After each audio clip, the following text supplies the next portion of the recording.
Buenas tardes a todos y bienvenidos un día más al invitado de Radio Francia Internacional. En el marco del festival Viva México, que se está desarrollando aquí en París, el cineasta mexicano Ernesto Contreras, presidente de la Academia de Cine Mexicana, impartía el pasado sábado una clase magistral en la Sorbona en la que compartió las claves de su proceso creativo a través de la revisión de sus trabajos cinematográficos y audiovisuales realizados hasta la fecha, como por ejemplo su más reciente estreno, Sueño en otro idioma, largometraje que ganó en México 6 premios en los premios Ariel, entre ellos el de la mejor película y el del mejor guión. Y precisamente para hablarnos de esta masterclass y de su paso por el Festival Viva México y naturalmente de su intensa carrera cinematográfica, Ernesto Contreras ha sido tan amable de venir hasta nuestros estudios. Buenas tardes, Ernesto. ¿Qué tal, Jordi? Encantado. No, es un placer tenerte realmente aquí entre nosotros. Permíteme que explique antes que nada que has nacido en Veracruz, en México, en 1969 y que eres egresado en Ciencias de la Comunicación y más tarde en Estudios Cinematográficos por la UNAM. Pero cuéntanos, ¿un director de cine nace o se hace? ¿Se puede aprender cuál es el secreto de una buena película? Bueno, yo creo que tiene que ver con una vocación, definitivamente. Me parece que igual de niño no sabes qué es el cine, pero sí sabes que te gusta contar cuentos, que te gusta crear personajes, universos. Entonces de ahí fue, ¿no? En un principio pensé que iba a ser el teatro y después descubrí que existía la figura del cine y del director de cine y a partir de eso fue como decir, es por ahí. Veías películas, imagino, de pequeño, ¿no? ¿Qué recuerdos te quedan de esas primeras películas que viste? Fíjate que, bueno, en Veracruz no había tanto acceso al cine. Sin embargo, por alguna razón mis padres, mi madre es maestra de primaria ahora jubilada, mi padre contador público, es decir, nada que ver con el medio. Pero nos llevaban a mi hermano y a mí a ciclos de cine que se organizaban ahí en el Museo de la Ciudad. Y ahí fue la primera vez que vi a un Buñuel, a un Fellini, a un Wells.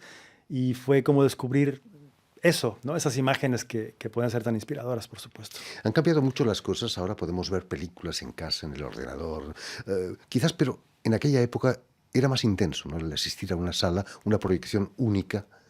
¿Cómo viviste esas primeras proyecciones? Sí, yo creo que de lo más emocionante es justamente como ese momento en el que recuerdo, bueno, se apagan las luces, la gente está en silencio, atento a lo que pasa en la pantalla y que hasta el día de hoy me sigue emocionando, ¿no? Finalmente es ese ritual colectivo que tenemos para apreciar una película, para conectarnos con ella. Así que nada, creo que eso es lo más especial del cine. Tu primer largometraje, Párpados Azules, fue nominado a la Cámara de Oro del Festival de Cannes aquí en Francia, en la Semana de la Crítica, además de otros galardones que obtuvo más tarde. ¿Qué representó para ti presentar una película en Cannes, precisamente? Pues qué te digo, fue un sueño, ¿no? Un sueño total, una ilusión tremenda como en el festival más importante del mundo, con mi ópera prima y una película que, bueno, es una historia muy sencilla, diría que muy humana y que por eso logró conectar con un público de todas partes del mundo. Es la historia de una chica, ¿no? Una chica Así feita es. que se llama Marina No tan Farzán. feita, pero sí. Bueno, pobrecita la actriz, que me perdones. Exacto, Cecilia Suárez, guapísima. Sí, es la historia de una mujer que en su trabajo se gana un premio que consiste en un viaje a la playa para 2 personas y en ese momento descubre que no tiene con quién compartirlo. Y a partir de eso, bueno, pues surge como una búsqueda por ese acompañante, termina invitando a un desconocido y bueno, pues de ahí surgen muchas cosas.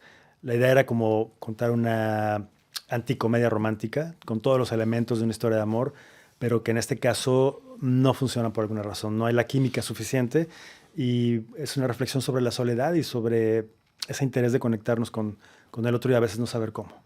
Algunos de los espectadores confiesan un cierto malestar viendo esa película. Tan mal es el alma humana. Porque hay personajes un poco malvados en esa película, ¿no? Digamos La hermana, por ejemplo. Sí, pero pienso que, por un lado, porque es la historia de 2 personajes grises que resultan al final, bueno, empáticos y te puedes conectar con ellos, pero claro, resulta a veces incómodo, a veces patético, pero por lo mismo puede ser como muy enternecedor de alguna manera y que finalmente sí se logra como, desde mi punto de vista, esa empatía y ese reconocimiento de que, bueno, alguna vez todos nos hemos sentido así, quizá. Tu siguiente película va a ser un documental, se llama Café Tacuba, que se estrena en el 2010, sobre el mejor grupo de rock mexicano, ¿no? Una banda de locos maravillosos, ¿no? ¿Cómo los conociste y cómo se te ocurre hacer un documental sobre ellos? Pues en realidad no los conocía y poco después de Párpados Azules, el vocalista, que es Rubén Albarrán, me llamó para invitarme a dirigir un videoclip para la banda. Y bueno, por supuesto acepté porque yo era fan de la banda de toda la vida. Y cuando conversé con ellos, bueno, resulta que ese videoclip se iba a hacer durante una gira que iban a hacer por Japón. De tal forma que, bueno, fue una oportunidad increíble. Y a partir de ahí surgió la idea como de, bueno, ¿por qué no hacer un documental? ¿No? Y ellos dijeron, bueno, hagamos un documental por los 20 años de la banda, hagamos un DVD. Y yo les dije, no, hagamos una película. Y se convirtió en un viaje de casi 3 años con ellos, acompañándolos en giras, en ensayos, en conciertos, en su vida. Y es un retrato de eso, ¿no? Es un retrato de familia de Café Tacuba, que ahora, bueno, este año justamente cumplen ya los 30 años. ¿Te fuiste con ellos a Japón? Me fui con ellos a Japón, a Cuba, a España, a Estados Unidos. En fin, fue una larga, larga gira en la que, bueno, mi equipo y yo nos integramos a la banda como uno más de ese crew para vivir los autobuses, los aeropuertos, los ensayos, los hoteles, y eso está en la película. Ahora entiendo por qué te lleva ese peinado tan extraño en algún videoclip. El Rubén, cantante, sí. sí, bueno, él es un personaje que cambia todo el tiempo y que es un ser creativo tremendo. Los cuatro son tipos talentosísimos, de los cuales, bueno, aprendí muchísimo, además, como su forma de comunicarse, su forma de convivir como artistas, digamos, y su inspiración sobre todo. Hablando de documentales, has sido director general también de series documentales para Nat Geo, HBO. El documental tiene todavía una vigencia importante, ¿no?, en el mundo del cine. Totalmente, yo creo que en este momento están completamente a la par la ficción y el documental. El documental finalmente es como esa posibilidad de ver una realidad que existe, una realidad que nos permite conectarnos con personajes que andan por ahí en el mundo y que para mí ha sido toda una fuente de inspiración para mis ficciones también, ¿no? Entonces ha sido como, yo siempre digo que las ficciones las buscamos, estamos siempre leyendo, escribiendo, buscando historias y demás, y el documental te encuentra. Entonces es lo que me ha pasado a mí con mi experiencia documental y la valoro muchísimo. Hace unos días tuvimos con nosotros a Jay Cabrera, un fotoperiodista mexicano, al que se le ha dedicado un documental, mejor que una ficción, la vida real, ¿no? Depende. También la oportunidad de la ficción y de viajar al espacio o en el tiempo o irnos a lugares que no conocemos y con personajes que son creados por una mente, me parece que son como la literatura, ¿no? Justamente que puede ser una novela, pero puede ser un ensayo, pero puede ser... Entonces, creo que el cine da para eso, ¿no? El cine da para que como espectadores nos dejemos llevar, entremos en esas historias, ya sean reales o ficticias, y las podamos disfrutar tanto. Sueño en otro idioma, tu película más reciente estrenada, obtuvo 6 premios, como decíamos, en los premios Ariel en México. Ujú. La rodaste en tu tierra, ¿no? En Veracruz. ¿Qué tiene de especial Veracruz y esas selvas, esas Es playas? un lugar fantástico que es la Que región de estamos los viendo, Tuxtla. por cierto, ¿eh? Exactamente. Sí, la región de los Tuxtla, en donde pues muchas veces fui de vacaciones con mis padres cuando era niño y tenía muchas ganas de regresar y filmar algo ahí. Así que cuando surgió esta historia, escrita por mi hermano Carlos, dije, tiene que ser esa selva, tiene que ser esa playa, tiene que ser esa montaña. Y la verdad es que fue increíble, increíble la experiencia de filmar ahí. Es una historia de una lengua que está a punto de morir, ¿no? Terrible, ¿no? Bueno, Saber que una lengua puede desaparecer. pasa en todo el mundo, es un problema que tenemos en México, pero en muchos países de todo el planeta. Y lo que me interesaba mucho era esta reflexión sobre lo que significa la pérdida de una lengua, ¿no? Finalmente es perder una visión única del mundo, es una forma de comunicarnos con nuestro pasado, de entendernos, de conocernos y que rara vez pensamos en ello. Entonces me parecía que no había visto una película que se tratara de eso. Entonces decidí aventarme esa aventura y fue un viaje. Ha sido un viaje porque sigue por ahí la película muy viva. Entender esto y de alguna forma invitar al espectador a que tenga ese momento de reflexión sobre lo que significa esa pérdida. Decíamos que la película ganó varios premios en los premios Ariel, son los premios que da la Academia de Cine Mexicana. Me pica la curiosidad, ¿cómo se llega a ser presidente de la Academia de Cine Mexicano?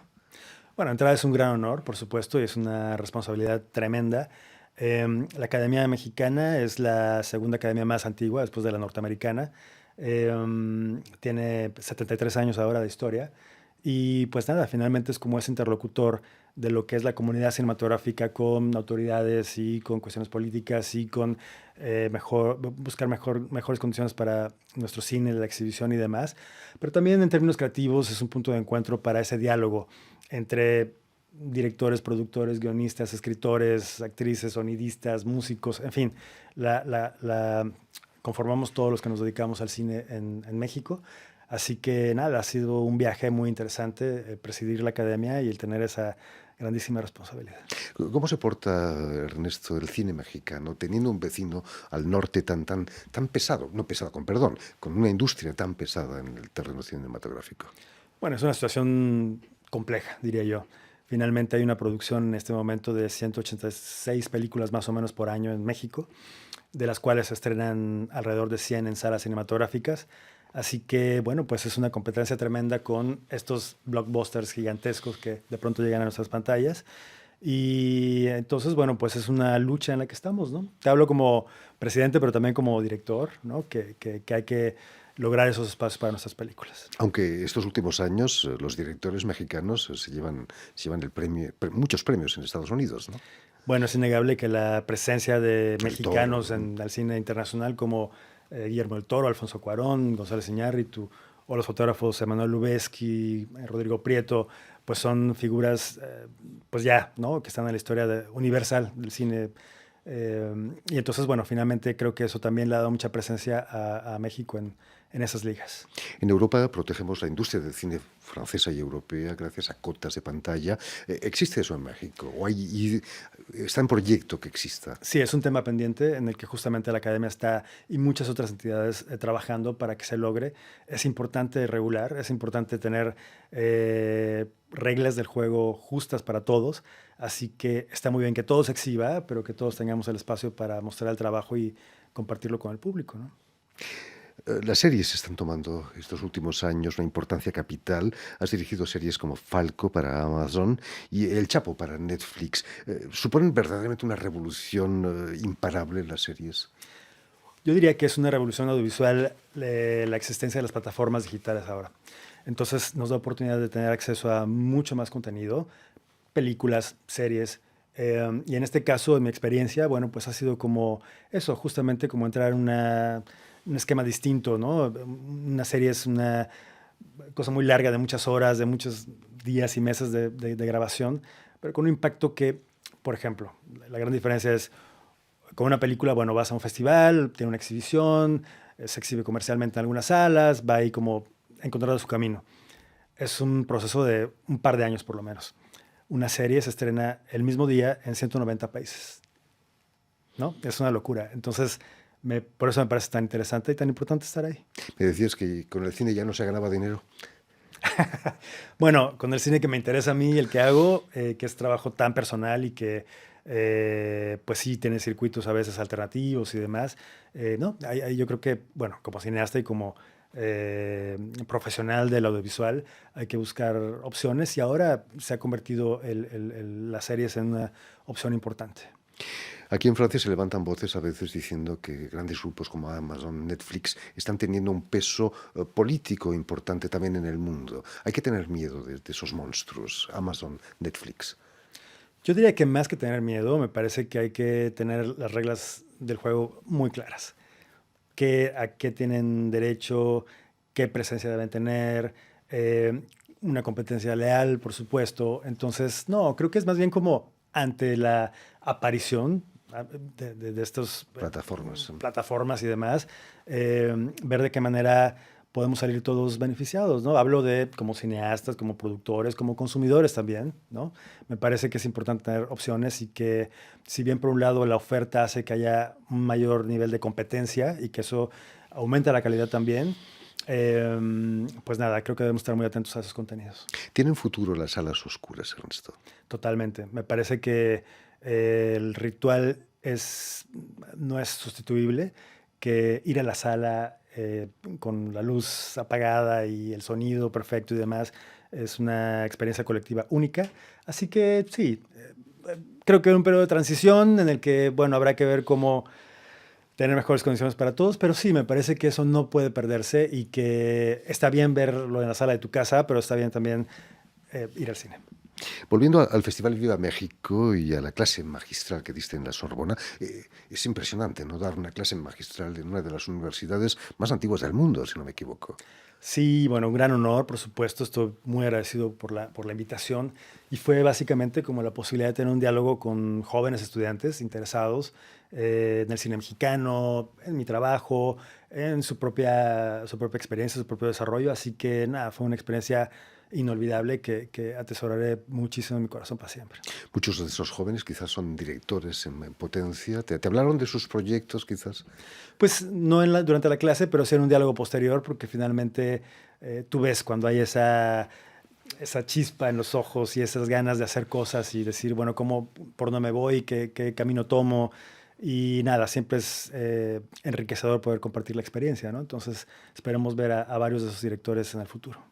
Estudiar cine hoy en día se ha vuelto mucho más fácil, ¿no? Tenemos acceso a muchas fuentes, muchas películas que antes no podíamos ver. Sí, yo diría que, bueno, estudiar cine, hay quien decide estudiar cine, hay quien decide hacer cine sin estudiar, que también es muy válido. Y efectivamente, creo que vivimos un momento tecnológico en el que hay acceso a sistemas de edición en tu computadora o sistemas de audio o cámaras. Bueno, hay quien hace películas con iPhones, ¿no? Entonces, sí es una época que nos permite expresarnos de muchas formas y que hay que aprovecharlas. Afortunadamente hay organismos como la Academia del Cine Mexicano, de la que eres presidente, además. Muchísimas gracias, No, Ernesto gracias a ti, Contreras, por haber encantado. estado aquí con nosotros. Permíteme que también que dé las gracias a Olivier Roux, quien está ahí detrás de los cristales al tanto de la realización del programa, y sobre todo enviar un saludo muy especial a nuestros telespectadores, porque también los tenemos, que nos siguen en toda América Latina, incluso en México, gracias a una cadena de televisión uruguaya que se llama Canal U y emite desde Montevideo, en Uruguay. Y a ustedes, muchísimas gracias por su atención y les damos cita para una nueva edición de El Invitado de Radio Francia Internacional.